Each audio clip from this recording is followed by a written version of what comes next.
we do have a caller on the line. Let's do that. That was a good question. Good question. What do we got here? Tina up in Freeport. How can we help you tonight, Tina? Yes, sir. We have a home in a community with an HOA, and at a common building, which is our community center, when you walk into the facility, there's a small sign that says 24-hour security, video security. Now, we have been holding Grief Share, which is for grieving families, and Bible study, where we share prayer requests. I'm trying to find out whether or not they can legally record audio in the building.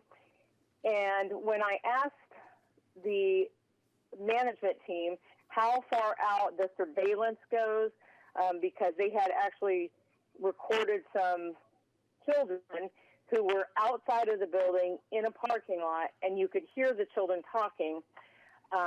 They couldn't answer me as to how far out the surveillance went or the recording went, and I just wanted to find out what is actually legal and what might be morally legal may not be actually legal. So if you could explain that, that would be very helpful. I will certainly try to do that, Tina. So you understand the question here? For me, I understand what the question is about, whether what's allowed when it comes to if I'm correctly recording audio in a 24. Yeah, 24. It says 24. Remember, Tina said that there's a sign up that says video surveillance 24/7.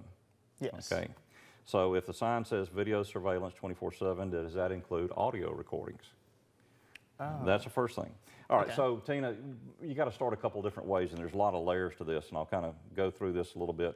First of all, you're in a homeowners association, so homeowners associations, you need to take a look at the documents there, pull your documents and see what you have. Maybe there's a bylaw that deals with video and audio surveillance, or maybe it's just what the Homeowners Board Association has come up with as a policy about this community center.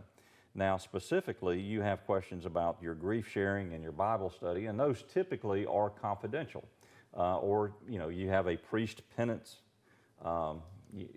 somebody that, is confessing or asking for prayer request. That is actually legally protected in the state of Florida. However, you have a sign outside the building that says recordings 24/7, and then you also have the grief sharing activities there. Again, depending on the type of counselor or counseling that's taking place there, that also can be protected. The problem that you have in this right here, Tina, is you need to get with the Homeowners Association and ask if you can discontinue the video, turn it on and turn it off, or discontinue the audio or at least the audio portion, while you're conducting these two activities, the Bible study and the grief sharing session that you have there. That is something, does the sign actually work? There's a video voyeurism statute that is here in the state of Florida. And what that means is you can't just record people in private areas. You can record them out in the public. For instance, if WMBB goes out and they're doing a recording, they can be on a public sidewalk and they can record anything that they can view from a public sidewalk.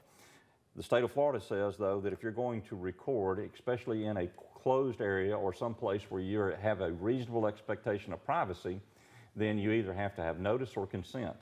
And here, at least the Homeowners Association is providing notice. They may not want to consent to the audio, so that is something that you need to work through the Homeowners Association and their board to try to at least say, hey, look, continue the video, but turn off your audio. We're doing things that are private, and we have a reasonable expectation of privacy, and it is protected under the penance or priest penance law with the Bible study, and also with the counseling law dealing with grief sessions. And this may not be the proper location for you to do it if you cannot come to some form of agreement. But Tina, that's a great question. I hope we helped you a little bit tonight. If you have further follow-ups, we've got your number. We'll give you a ring tomorrow and see if there's some way that we can kind of help you work through that with your homeowners association.